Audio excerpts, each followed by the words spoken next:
আপনারা এই 10টা কাজ কখনো ছাড়বেন না। আমাকে ওয়াদা করেন এই 10টা কাজ আপনারা বাচ্চাদের ফিউচারের স্বার্থে কখনো ছাড়বেন না ইনশাআল্লাহ।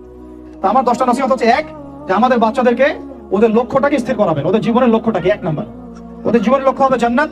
এবং আমাদের বরেণ্য যে মানে সিংহ পুরুষরা আছেন উম্মার, তাদেরকে ওদেরকে চিনাই দিবেন, ওদের মতো ওদেরকে হতে বলবেন। তোমাকে হামজার মতো হতে হবে, তোমাকে খালিদের মতো হতে হবে, তোমাকে ওমর ইবনে খাত্তাবের মতো হতে হবে, তোমাকে আলী ইবনে আবি তালেবের মতো হতে হবে, তোমাকে মারিয়াম আলাইহিস সালামের মতো হতে হবে, তোমাকে আয়েশার মতো হতে হবে। এই চেতনাগুলো ছোটবেলা থেকে ওর মধ্যে ইনস্টল করে। ও সামনে একটা রোল মডেল দেখবে যে আমাকে এরকম হতো। এইসব ক্যাটরিনা সব ফেলান, এগুলা পরিমণি সব ফেলান, এগুলা বাদ দেন। যা চলতেছে যে সাকিব টাকিব সব বন্ধ করেন, এইসবের কোনো ফিউচার নাই। এইসব ফিউচার হয়তো দুনিয়াতে কিছু দিতে পারে, কিন্তু পরকালে আল্লাহ পাকের আযাব গজব থেকে বাঁচার কোনো অপশন নাই। 2 নাম্বার, সন্তানকে নিজের মনে করবেন না। সন্তানকে মনে করবেন এটা আল্লাহর আমানত আপনার কাছে। এই আমার ছেলে, এটা আমার ছেলে না, এই ছেলেটা আল্লাহ পাক আমাকে দিয়েছেন। বিশ্বাস করেন আমরা তো ওকে নেওয়ার জন্য চেষ্টাও করি নাই।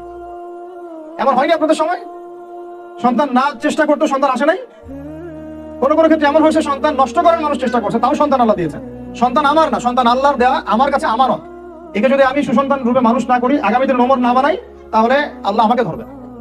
That's all. 1 নাম্বার, সন্তানকে ওর গন্তব্য চেনাবেন, ওকে আমাদের সিংহ পুরুষদেরকে পরিচয় করাই দিবেন, ওর মতো তাদের মতো হতে বলবেন। এবং সন্তানকে আপনি নিজের মনে করবেন না, সন্তানকে মনে করবেন আল্লাহর দেওয়া জাস্ট একটা আমানত।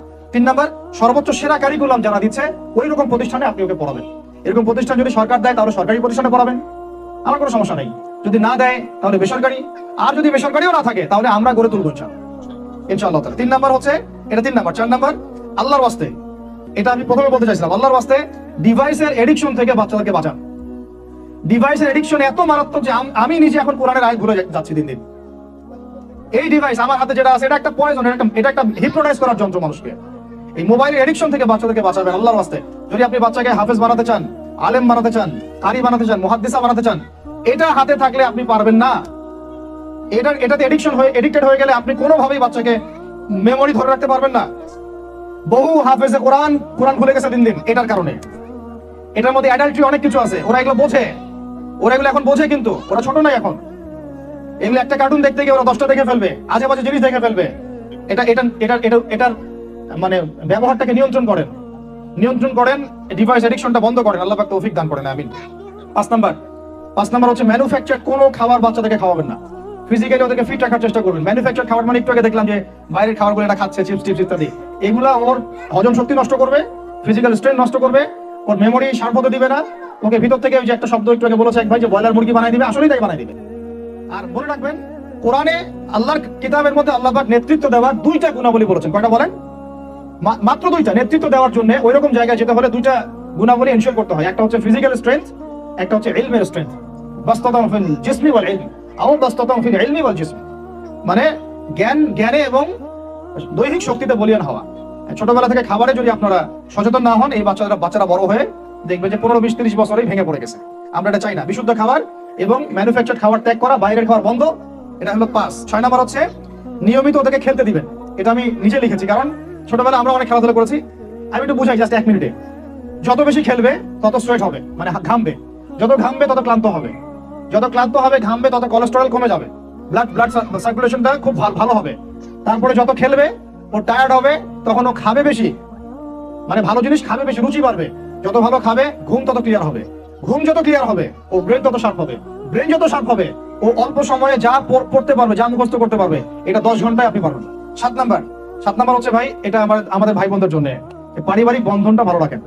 যে পরিবারে হাজবেন্ড ওয়াইফের বন্ধন ভালো না, ওই পরিবারে ভালো সন্তান গড়ে উঠবে না। ওরা অনেক কিন্তু দেখবেন যে মানে মেন্টালি অনেক ডিপ্রেসড হয়ে যাবে। পারিবারিক বন্ডিংটা খুব ইম্পর্টেন্ট। এই জন্য আমরা দোয়া করি আল্লাহ পাক যেন সবার মধ্যে পারিবারিক বন্ডিংটা ভালো রাখেন এবং পারিবারিক কলহ থেকে আল্লাহ পাক আপনাদেরকে হেফাজত করেন, আমিন। আর বাচ্চাদের সামনে এগুলো করবেন না। যদি ঝগড়া হয় বা কথা কাটাকাটি হয়, অ্যাটলিস্ট বাচ্চাদের সামনে করবেন না। এগুলো বাচ্চাদের শিশু মনে অনেক প্রভাব ফেলে। আপনার ওমর রাদিয়াল্লাহু আনহুর ঘটনা জানেন তো? উনি এত কঠোর কেন জানেন? আপনারা যে বলেন উনি কঠোর মানুষ ছিলেন, কেন জানেন?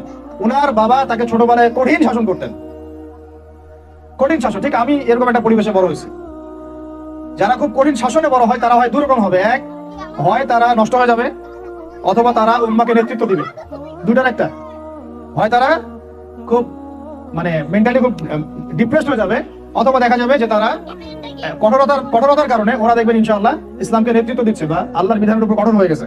তো আপনারা পরিবারের মধ্যে একটা হৃদ্যতার বন্ধন রাখবেন যাতে করে পারিবারিক বন্ধন ঠিক থাকে, বাচ্চাদের সামনে অ্যাটলিস্ট কোনো রকম কোলাহল বা ঝগড়াঝাটি বা গায়ে হাত তোলা বা যে সমস্যাগুলো আমাদের সমাজে হচ্ছে এগুলো যেন কখনো না হয়। আল্লাহ পাক যেন আপনাদের পরিবারের বন্ধনটাকে সুন্দর রাখেন, আমিন। আর 8 নম্বরটা হচ্ছে বাবাদেরকে বলছি আমি, যে বাবাদের উচিত হবে মাদের দায়িত্ব না শুধু সন্তানদেরকে সময় দেয়া, বাবাদেরকে। Because brother, you are not a money making machine at all. আপনি মানি মেকিং কোনো মেশিন না।